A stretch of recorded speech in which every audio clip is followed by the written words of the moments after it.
प्यारे साथियों नमस्कार, कैसे हैं आप लोग। आई होप के आप लोग अच्छे होंगे। आपकी जो स्टडी चल गई बहुत बेहतरीन चल गई। तो आज के क्लास में बात करेंगे क्लास 12 के फिजिक्स के चैप्टर 1 की ऑब्जेक्टिव क्वेश्चन। याद रखिएगा चैप्टर 1 का जो नाम है विद्युत क्षेत्र, विद्युत तथा विद्युत आवेश। ठीक है, इससे काफी ज्यादा क्वेश्चन आपके एग्जाम में आता है, तो आपको अच्छे तरीके से देखना है और एक भी क्वेश्चन को नहीं छोड़ना है, क्योंकि जितना क्वेश्चन करा रहे हैं ना आपके एग्जाम के लिए बहुत ज्यादा बेहतरीन क्वेश्चन है, तो आपको अच्छे तरीके से देखना है। ठीक है ना, तो चलिए अपने टाइम का क्वेश्चन की तरफ बढ़ते हैं। इससे पहले क्लास को लाइक नहीं किया तो क्लास को लाइक कर लेना है और चैनल को सब्सक्राइब कर लेना है और एक एक क्वेश्चन को बेहतरीन तरीके से देखते चलना है और हमारे साथ आंसर भी लगाते चलना है। ठीक है, देखो 1 नंबर क्वेश्चन तुम्हारे स्क्रीन पर है, जल्दी से आंसर लगाओ। इसका क्या होने वाला है, देखो कहा जा रहा है ना, कहा जा रहा है कि वाई में स्थित एक स्थिर इकाई धन आवेश से निकलने वाला संपूर्ण विद्युत फ्लक्स का जो मान होता है वो कितना होता है। हमने बताया था एप्सिलॉन नॉट इनवर्स होता है, एप्सिलॉन नॉट इनवर्स होता है, याद रखिएगा, यानी ऑप्शन बी हो जाएगा। ठीक है ना, ऑप्शन बी हो जाएगा, 1 का ऑप्शन बी हो जाएगा, याद रखिएगा। बहुत ज्यादा इंपॉर्टेंट क्वेश्चन है, आपको देखते चलना है, कोई भी क्वेश्चन को नहीं छोड़ना है, आपके एग्जाम के लिए बहुत ज्यादा बेहतरीन क्वेश्चन है। ठीक है, कहा जा रहा है आवेश तथा परिमाणीकरण दर्शाता है कि क्या दर्शाता है, किसको दर्शाता है, ये आपको बतलाना है। हमने बतलाया था कि यह जो है ना आवेश जो एक इलेक्ट्रॉन पर आवेश जो अंश रहता है वो संभव नहीं रहता, इसको दर्शाता है। ठीक है, बिल्कुल ऑप्शन ए करेक्ट हो जाएगा, 2 का ऑप्शन ए होगा, याद रखिएगा। ठीक है, नेक्स्ट क्वेश्चन की तरफ बात करेंगे और नेक्स्ट क्वेश्चन आपके स्क्रीन पर है। यह क्वेश्चन आपके एग्जाम के लिए वेरी इंपॉर्टेंट क्वेश्चन है। कहा जा रहा है ना, कहा जा रहा है विद्युत क्षेत्र रेखाओं से जानकारी प्राप्त होती है। हमने बताया था विद्युत क्षेत्र रेखाओं से जानकारी जो प्राप्त होती है, याद रखिएगा किसको प्राप्त होगी, याद रखिएगा क्षेत्र की शक्ति के भी, दिशा के भी, आवेश की प्राकृतिक के भी, इनमें से सभी, यानी all of this tick out करना है। ऑप्शन डी करेक्ट हो जाएगा, 3 का ऑप्शन डी होगा, याद रखिएगा। कोई भी क्वेश्चन नहीं छोड़ना है, सारे क्वेश्चन को बेहतरीन तरीका से देखते जाना है। देखो यहां जो है ना 4 नंबर क्वेश्चन में क्या कहा जा रहा है, प्रति इकाई आवेश पर लगने वाले बल को क्या कहते हैं, प्रति इकाई आवेश पर लगने वाले बल को क्या कहते हैं, ये आपको बतलाना है। और हमने बतलाया था कि प्रति इकाई आवेश पर लगने वाले बल को विद्युत क्षेत्र कहते हैं, यानी 4 का ऑप्शन सी हो जाएगा, याद रखिएगा। एक एक क्वेश्चन को दिमाग में धरते जाना है, क्योंकि एक क्वेश्चन आपके एग्जाम के लिए बेहतरीन क्वेश्चन है। चलो अगला क्वेश्चन देखो क्या कहा जा रहा है, यहां पर कहा जा रहा है ना 5 नंबर क्वेश्चन में कहा जा रहा है कि 2 विद्युत आवेशों के बीच लगने वाले बल को नियंत्रित करने वाला नियम जो कहलाता है वो क्या कहा जाता है, कि उस नियम को हम लोग क्या कहते हैं, जल्दी बतलाओगे। ये हमने बताया था 2 विद्युत आवेश यानी Q1 प्लस Q2, यही ना, यानी जब आवेश लग रहा है तो कूलम का नियम है भाई, ऑप्शन डी हो जाएगा ना, 5 का ऑप्शन डी हो जाएगा, याद रखिएगा। जो बच्चे अभी तक क्लास को लाइक नहीं किए फटाफट करते चलिएगा, जितने बच्चे देख रहे हैं। ठीक है, अगला क्वेश्चन का आंसर फटाफट लगाइएगा। यहाँ 6 नंबर क्वेश्चन में क्या कहा जा रहा है कि 2 आवेशों के बीच विद्युतीय फ्लक्स एवं गुरुत्वीय बलों के अनुपात निम्न में इसके जो है निम्न रूप से जो है क्या किया जाता है, व्यक्त किया जाता है, या कितना होता है, ये हमने बतलाया था। ये हमने बतलाया था कि याद रखिएगा 10 की पावर 39 होता है। क्या होता है, 10 की पावर 39, यानी ऑप्शन बी करेक्ट होने वाला है। ऑप्शन ए ना मारिएगा, नहीं तो गलत हो जाएगा। ठीक है ना, ऑप्शन क्या मारना है, ऑप्शन बी मार देना है। ठीक है, चलो अगला क्वेश्चन का आंसर जल्दी से लगाना। ये देखो आपने के एग्जाम के लिए बहुत ज्यादा इंपॉर्टेंट क्वेश्चन है। कहा जा रहा है कि विद्युत करे के बिंदु आवेश के करे के आवेश के कारण r दूरी पर विद्युत विभव का जो मान होता है वो क्या होता है। हमने ये भी क्वेश्चन बतलाया था भाई कि याद रखिएगा r के विद्युत का अनुपाती होता है, यानी ऑप्शन बी हो जाएगा, 7 का ऑप्शन बी हो जाएगा, याद रखिएगा। ठीक है, क्लास को लाइक करते चलना है आप सभी को, जितने बच्चे देख रहे हैं। देखो यहाँ जो है 8 नंबर क्वेश्चन में क्या कहा जा रहा है कि हवा में ER का मान जो होता है वो कितना होता है। ये भी आपके एग्जाम में कितना बार आ चुका है, तो आपको घबराना नहीं है, अच्छे तरीके से आंसर को लगाना है। याद रखिएगा हवा में ER का मान 0 न मारिएगा, अनंत न मारिएगा, गलत हो जाएगा, 1 मरना है। क्या मरना है, 1 मरना है, यानी ऑप्शन यहाँ सी करेक्ट होने वाला है। 8 का ऑप्शन सी हो जाएगा, याद रखना। ठीक है, चलो अगला क्वेश्चन का आंसर लगाओ। देखो अगला क्वेश्चन में क्या कहा जा रहा है, 9 नंबर क्वेश्चन में कहा जा रहा है कि विद्युत आवेश में एक आवेशित कण पर लगने वाला बल का मान जो होता है वो कितनी होती है। आवेशित कण पर जो है लगने वाला बल का जो मान होता है भाई वो कितनी होता है, ये आपको बतलाना है। हमने बतलाया था Q गुने E, मतलब आवेश गुने मतलब क्या होता है, विद्युत क्षेत्र की तीव्रता। ये मतलब क्या, विद्युत क्षेत्र की तीव्रता होता है, यानी ऑप्शन ए हो जाएगा ना, 9 का ऑप्शन ए करेक्ट हो जाएगा, याद रखिएगा। ए बतलाओ, यहाँ 10 नंबर क्वेश्चन का आंसर लगाओ, बहुत इंपॉर्टेंट है। 10 नंबर क्वेश्चन बहुत इंपॉर्टेंट है, जल्दी से इसका आंसर लगा दो।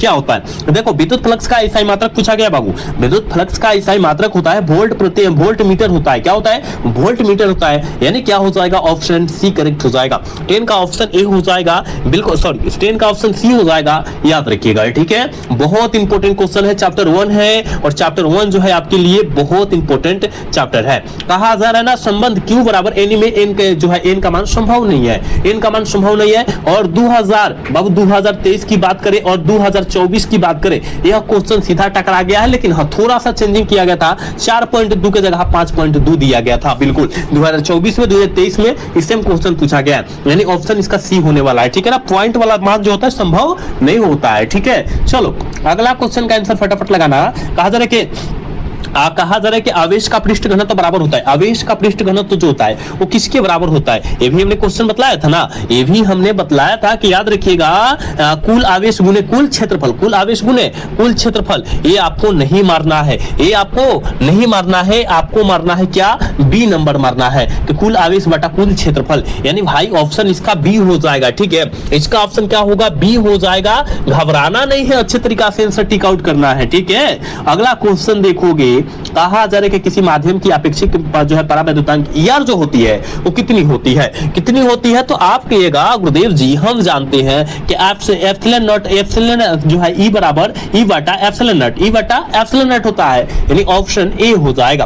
तेरा का ऑप्शन ए हो जाएगा, याद रखिएगा, ठीक है। चलो अगला क्वेश्चन के आंसर लगाओ फटाफट। कहा जा रहा है कि पानी का परावैद्युत स्थिरांक जो होता है वो कितना होता है, आप लगाइएगा 80, बिल्कुल ऑप्शन ए हो जाएगा। 14 का ऑप्शन ए हो जाएगा, याद रखिएगा।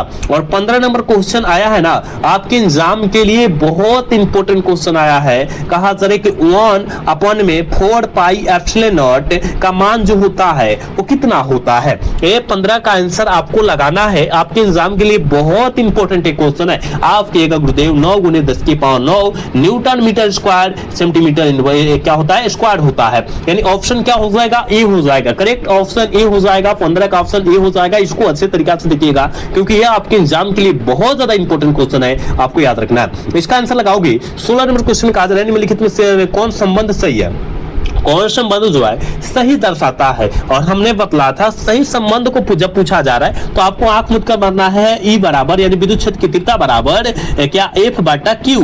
एफ बटा क्यू मतलब फैराडे बटा क्या हो जाएगा, बल बटा आवेश हो जाएगा, ये भी हो सकता है, यानी ऑप्शन ए करेक्ट हो जाएगा ना, ऑप्शन ए करेक्ट होगा, याद रखिएगा। चलो कहा जा रहा है कि आवेश का बीमा होता है। रे भाई आवेश का बीमा क्या होता है, हमने बतलाया था आईटी कहो या एटी कहो दोनों होता है, ठीक है ना। क्योंकि आई मतलब क्या होता है भाई, आई मतलब धारा होता है, और धारा को जो है आई से व्यक्त करते हैं, ठीक है ना। और धारा का ये सही मात्रक जो होता है एम्पियर होता है, टी मतलब टाइम होता है, यानी टी टी रह जाएगा, उसी तरह रह जाएगा, यानी ये टी हो जाएगा, ऑप्शन ए हो जाएगा। दोनों होता है, आपको याद रखना है, ठीक है। चलो अगला क्वेश्चन का आंसर लगाओगे। कहा जा रहा है एप्सिलॉन का मान कितना जो है मात्रक क्या होता है। ये भी आपके एग्जाम के लिए पूरे वीवीआई क्वेश्चन है, आपके एग्जाम के लिए पूरे वीवीआई क्वेश्चन है। कहा जा रहा है कि एप्सिलॉन का मात्रक कौन है, ये आपको बतलाना है। हमने बतलाया था कि एप्सिलॉन का मात्रक जो होता है एफएम इनवर्स होता है। क्या होता है भाई, एफएम इनवर्स होता है, यानी ऑप्शन बी हो जाएगा। 18 का ऑप्शन बी हो जाएगा, यानी 18 का ऑप्शन बी हो जाएगा, याद रखना।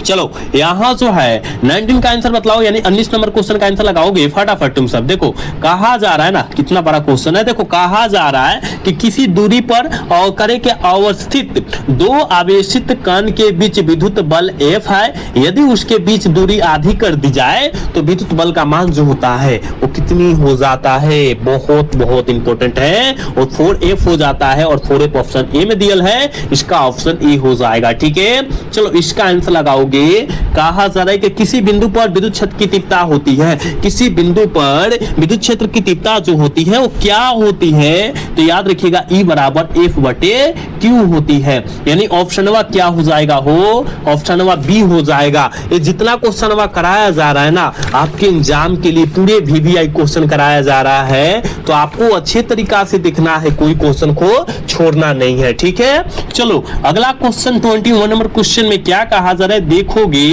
कहा जा रहा है कि जब किसी वस्तु को आवेशित किया जाता है तो उसका द्रव्यमान क्या होता है। आप कहिएगा सर हम जानते हैं बट यह घट जाता है, बिल्कुल ऑप्शन डी हो जाएगा, और आपके एग्जाम 2023 में आया क्वेश्चन है, ठीक है। चलो अगला क्वेश्चन कहा जा रहा है विद्युतशीलता का ईसाई मात्रक क्या होता है? विद्युतशीलता का ईसाई मात्रक जो होता है न्यूटन इनवर्स मीटर इनवर्स 2 और सी कूलम स्क्वायर होता है। कहीं दियल है? कहिएगा हाँ ऑप्शन ए में दिखाई दे दिया हमको, ऑप्शन ए हो जाएगा। ठीक है, यहाँ पर कहा जा रहा है कि आवेश का पृष्ठीय घनत्व होता है। आवेश का पृष्ठीय घनत्व बाबू क्या होता है ये आपको बतलाना है। जल्दी से लगा दोगे क्या? जल्दी से लगा दोगे कि आवेश का पृष्ठीय घनत्व जो होता है वो क्या होता है, हमने बतलाया था, याद रखिएगा। क्या यहाँ सिग्मा बराबर क्यू बाटा क्यू अपॉन में ए हो जाता है। ठीक है, आवेश बाटा क्षेत्रफल यानी एरिया होता है ना। ऑप्शन ए करेक्ट हो जाएगा रे बाबू, इसका आंसर क्या हो जाएगा? ऑप्शन ए करेक्ट हो जाएगा, याद रखना। ठीक है, चलोगे यहाँ पर जो है यहाँ 24 नंबर क्वेश्चन में क्या कहा जा रहा है देखोगे। कहा जा रहा है कि विद्युत क्षेत्र ई से लंबवत रखे विद्युत द्विध्रुव आघूर्ण पी है। इस स्थिति में द्विध्रुव आघूर्ण स्थिति के शून्य मान में करके ई और पी के बीच थीटा कोण स्थित है, तो द्विध्रुव की स्थिति ऊर्जा जो हो जाएगी वो क्या हो जाएगी? ठीक है, 24 का आंसर याद रखिएगा क्या होने वाला है कि P बराबर P.E, इसके ऊपर वेक्टर रहता है, याद रखिएगा। ठीक है, वेक्टर छूट गया है, ऑप्शन बी करेक्ट हो जाएगा। ठीक है, चलो ये आपके एग्जाम के लिए बहुत इंपॉर्टेंट है, बहुत इंपॉर्टेंट क्वेश्चन है। कहा जा रहा है ना कूलम बल है बाबू, कूलम बल क्या होता है? केंद्रीय बल, विद्युत बल, ए और बी दोनों हो जाएगा, ऑप्शन सी करेक्ट हो जाएगा। 25 का ऑप्शन सी हो जाएगा, याद रखिएगा। ठीक है, 25 का ऑप्शन करेक्ट सी हो जाएगा, घबराना नहीं है, 25 का ऑप्शन सी होगा। ठीक है, चलो अगला क्वेश्चन देखोगे। यहाँ देखो यहाँ 26 नंबर क्वेश्चन में क्या कहा जा रहा है ना, देखो कहा जा रहा है कि यदि समरूप विद्युत क्षेत्र एक्स अक्ष की दिशा में विद्यमान है तो समविभव जब होगा वो क्या होगा? तो हमने बतलाया था कि समविभव जो हो जाएगा भाई, याद रखिएगा वाई जेड की तल की दिशा में, यानी ऑप्शन सी हो जाएगा। 26 का ऑप्शन सी होगा, याद रखना। यहाँ 27 नंबर क्वेश्चन में ए आपके एग्जाम के लिए बहुत इंपॉर्टेंट है। विद्युत आवेश का क्वांटम ईयूएससी मात्रक में होता है, वो क्या होता है? तो हमने बतलाया था, हमने क्या बतलाया था याद रखिएगा, 4.78 गुने 10 के पावर -10 होता है। ये तो होता है ना, ऑप्शन ए हो जाएगा। 27 का ऑप्शन ए हो जाएगा, याद रखिएगा। आपको घबराना नहीं है, आपको अच्छे तरीके से आंसर लगाना है। ऑप्शन सी मारिएगा गलत हो जाएगा, ऑप्शन सी नहीं लगाना है, ऑप्शन ए होगा। अरे कि स्थिर विद्युत क्षेत्र होता है, ये तो एक बच्चा को पता है कि स्थिर विद्युत क्षेत्र जो होता है साक्षी होता है, ऑप्शन ए हो जाएगा। ठीक है, ऑप्शन ए हो जाएगा। ठीक है, चलोगे नेक्स्ट क्वेश्चन का आंसर लगाओगे। देखो नेक्स्ट क्वेश्चन में क्या कहा जा रहा है, देखो कहा जा रहा है ना, कहा जा रहा है कि एक एकांकी चालक के लिए निम्न में से कौन अनुपात अचर होता है? कौन अनुपात जो होता है अचर होता है? जल्दी से लगा दोगे, 29 का आंसर क्या हो जाएगा? हमने बतलाया था ये जो अचर होता है बाबू, याद रखिएगा कौन हो? कुल आवेश अपॉन में कुल क्या होता है? कुल आवेश बटा अपॉन में क्या होता है? विभव हो जाएगा। ठीक है ना, यानी ऑप्शन ए हो जाएगा। चलो बबुआ इसका आंसर लगाओ तुम सब। एक कूलम आवेश बराबर कितना ईयूएससी होता है? एक कूलम आवेश बराबर कितना ईयूएससी होता है? जल्दी से लगा दोगे। हमने बतलाया था 3 गुने 10 की पावर 9 होता है, यानी ऑप्शन ए हो जाएगा। 30 का ऑप्शन ए हो जाएगा, याद रखिएगा। चलो इसका आंसर लगाओगे। देखो कहा जा रहा है 30 नंबर क्वेश्चन में क्या कहा जा रहा है, थोड़ा सा जूमिंग पावर कम करेंगे, अब दिखाई दे रहा होगा। देखो कहा जा रहा है कि एक विद्युतीय द्विध्रुव को दो विपरीत आवेशों से बना जिसके परिणाम इतना दिया है, उसके बीच का कोण दूरी इतना दिया है, द्विध्रुवीय आघूर्ण पूछा जा रहा है। द्विध्रुवीय आघूर्ण जो है क्या किया जा रहा है? पूछा जा रहा है। तो इसका आंसर याद रखिएगा 7.68 गुने 10 की पावर 29 सीएम होता है। कहाँ दिया है? ऑप्शन बी करेक्ट हो जाएगा। ठीक है, चलो अगला क्वेश्चन देखोगे। अगला क्वेश्चन का आंसर लगाओगे तुम सब। कहा जा रहा है रे भाई, देखो क्या कहा जा रहा है कि एक आवेशी चालक की सतह से किसी बिंदु पर विद्युतीय क्षेत्र का तीव्रता जो होता है वो क्या होता है? जल्दी लगाओ, क्या होता है? हमने बताया था सतह के लंबवत होता है। और आपके एग्जाम 2023 की बात करें बाबू, 2023 में आया हुआ प्रश्न है। ठीक है, चलो ये आपके एग्जाम में बहुत बार क्वेश्चन आया है कि विद्युत क्षेत्र ई और विभव v के बीच का संबंध जो होता है ये क्या होता है? जल्दी लगाओ, सारे बच्चे लगाएंगे, याद रखिएगा। ई बराबर जो होता है dv minus dv by dx होता है। क्या होता है? माइनस dv अपॉन में dx होता है, याद रखिएगा। ऑप्शन ए करेक्ट हो जाएगा। चल भाई अगला क्वेश्चन का आंसर फटाफट लगाओ तुम सब। देखो यहाँ कहा जा रहा है 34 नंबर क्वेश्चन में कहा जा रहा है ना, यदि किसी खोखले गोलीय के चालक को धन आवेशित किया जाता है तो उसके भीतर का विभव जो होता है वो क्या होता है? जल्दी लगाओ, 34 का ऑप्शन जल्दी लगाओ, क्या होता है? हमने बतलाया था इसका आंसर। आप कहेगा सर ये जो होता है धनात्मक और समरूप होता है, यानी ऑप्शन बी करेक्ट हो जाएगा। ठीक है, 34 का ऑप्शन क्या हो जाएगा, ऑप्शन बी करेक्ट हो जाएगा। और इस चैप्टर का लास्ट क्वेश्चन है, ठीक है, इस चैप्टर का लास्ट क्वेश्चन है, जल्दी से बतला दोगे। कहा जाता है कि साबुन के एक बुलबुले को जब आवेशित किया जाता है तो उसकी त्रिज्या जो हो जाती है क्या हो जाती है, जल्दी बतलाओ। 35 का आंसर जल्दी लगा दो। तो याद रखिएगा बढ़ती है, ऑप्शन ए हो जाएगा बिल्कुल। 30 से जो है याद रखिएगा 35 का ऑप्शन ए होगा, याद रखना है। आज के क्लास के लास्ट क्वेश्चन नहीं, आज के क्लास के होमवर्क है। क्या है भाई, होमवर्क है, और इसका आंसर तुम सब कमेंट बॉक्स में देगा। क्या, इसका आंसर तुम सब कमेंट बॉक्स में अवश्य देना। हम सारे बच्चे का कमेंट का इंतजार करेंगे कि इसका आंसर क्या होने वाला है, कि विद्युत द्विध्रुवीय आघूर्ण का एसआई मात्रक जो होता है क्या होता है। ये आपको कमेंट में रिप्लाई देना है सारे बच्चे को, जो बच्चे देख रहे हैं। तो बताइए आज का क्लास कैसा लगा। अगर अच्छा लगा होगा तो क्लास को लाइक और चैनल को सब्सक्राइब अवश्य कीजिएगा। मिलते हैं नेक्स्ट क्लास में, तब तक के लिए जय हिंद, जय Bharat, tata, bye bye, love you.